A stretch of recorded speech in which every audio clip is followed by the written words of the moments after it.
Democracia y Educación, por John Dewey, 69. Capítulo 16. La significación de la geografía y la historia. 3. La historia y la vida social presente. La segregación que agota la vitalidad de la historia es el divorcio respecto a los modos e intereses presentes de la vida social. El pasado como pasado no es ya nuestro asunto. Si estuviera completamente pasado y realizado, no habría hacia él más que una actitud razonable. Dejar a los muertos, enterrar a sus muertos. Pero el conocimiento del pasado es la clave para comprender el presente.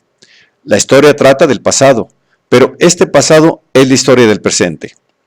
Un estudio inteligente del descubrimiento, exploraciones y colonización de América, del movimiento de expansión de sus habitantes, de la inmigración, etc., sería un estudio de los Estados Unidos como son hoy, del país en que ahora vivimos.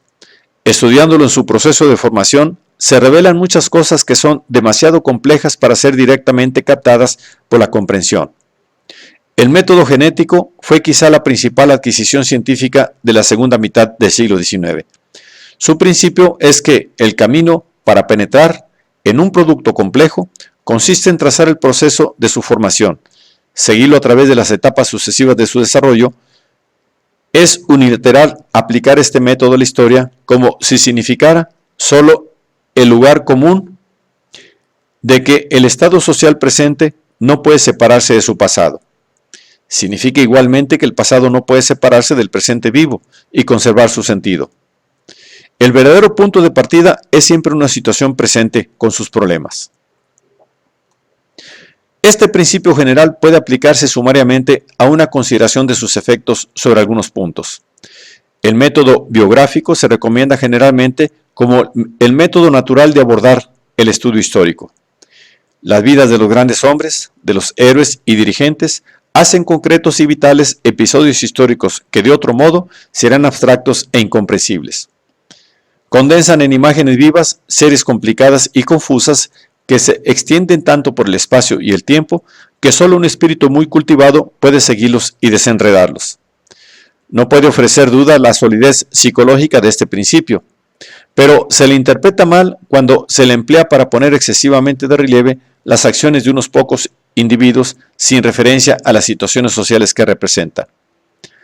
Cuando se relata una biografía justamente como una información de los actos de un hombre aislado de las condiciones que le rodean y para las cuales sus actividades eran una respuesta, no poseemos un estudio de la historia, pues no constituye un estudio de la vida social, que es cosa de individuos en asociación. Solo logramos una capa de azúcar que hace más fácil tragar ciertos fragmentos de información. Últimamente se ha prestado mucha atención a la vida primitiva como una introducción al aprendizaje de la historia. Aquí también hay un modo acertado y otro equivocado de concebir su valor. El carácter aparentemente ya formado y la complejidad de las condiciones presentes, su carácter, al parecer duro y firme, es un obstáculo casi insuperable para obtener un conocimiento de su naturaleza.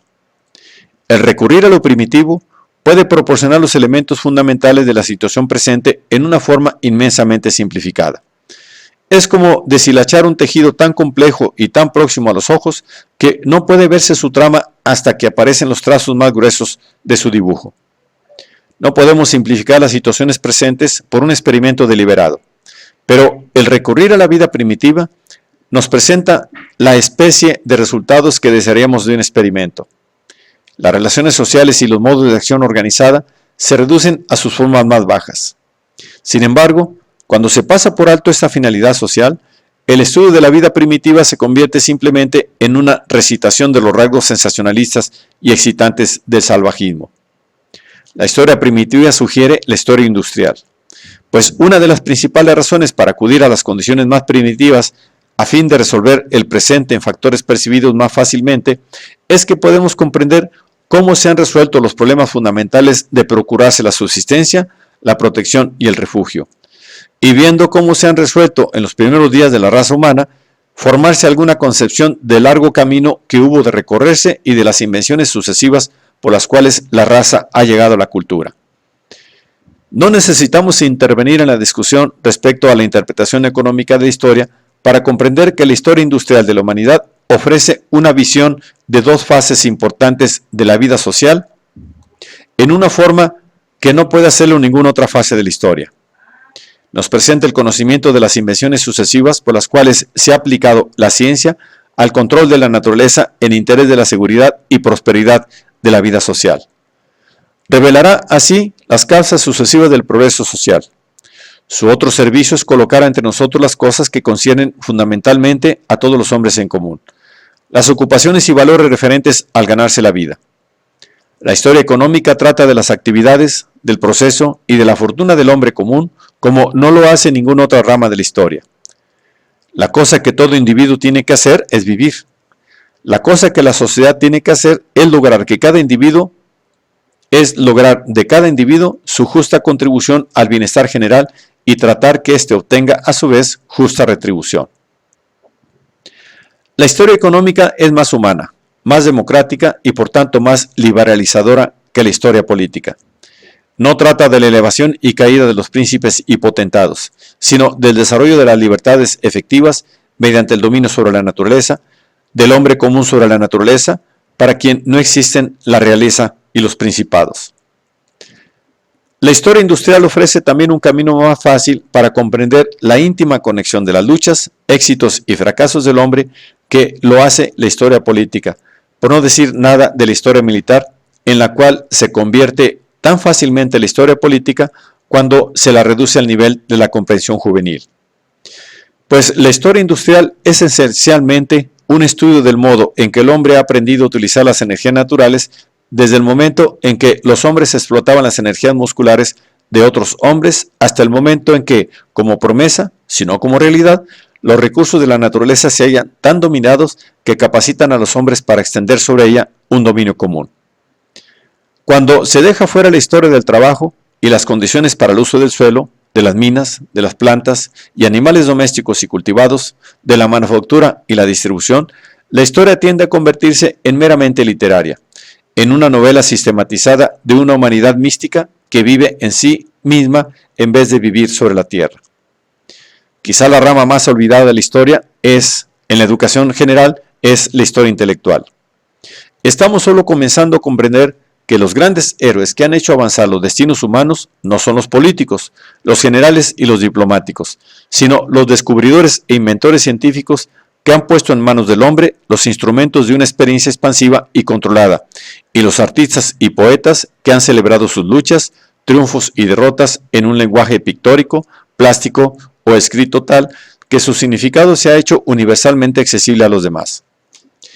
Una de las ventajas de la historia industrial como historia de la adaptación progresiva por el hombre de las fuerzas naturales a los usos sociales es la oportunidad que ofrece para la consideración del avance en los métodos y resultados del conocimiento. En la actualidad, los hombres están acostumbrados a elogiar la inteligencia y la razón en términos generales.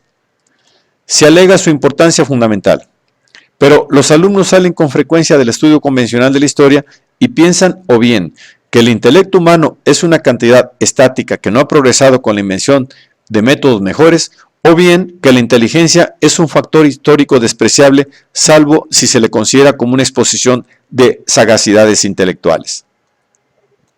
Seguramente que no podría inventarse un mejor modo de dar sentido auténtico al papel que el espíritu ha de desempeñar en la vida, que un estudio de la historia que exponga claramente cómo todo el avance de la humanidad, desde el salvajismo a la civilización, ha dependido de los descubrimientos e invenciones intelectuales y el modo en que las cosas ordinariamente figuran más en los trabajos históricos ha provocado problemas colaterales y hasta obstáculos para la inteligencia. Estudiada de esta manera, la historia llegará a ser naturalmente de mucho más valor ético en la enseñanza. La visión inteligente de las formas actuales de la vida asociada es necesaria para un carácter cuya moralidad sea algo más que una inocencia incolora. El conocimiento histórico ayuda a ofrecer tal visión. Es un órgano para analizar la trama y la urdimbre de la presente estructura social o de hacer conocer las fuerzas que han tejido el material. El uso de la historia para cultivar una inteligencia socializada constituye su significación moral. Es posible emplearla como una especie de depósito de anécdotas proyectadas para inculcar lecciones morales especiales sobre esta virtud o aquel vicio. Pero tal enseñanza no es tanto un uso ético de la historia como un esfuerzo para crear impresiones morales por medio de un material más o menos auténtico. En el mejor caso, producirá un brillo emocional pasajero. En el peor caso, una dura indiferencia hacia la moralidad. La ayuda que puede prestar la historia a una comprensión simpática e inteligente de las situaciones sociales actuales en que participan los individuos es un tesoro moral permanente y constructivo.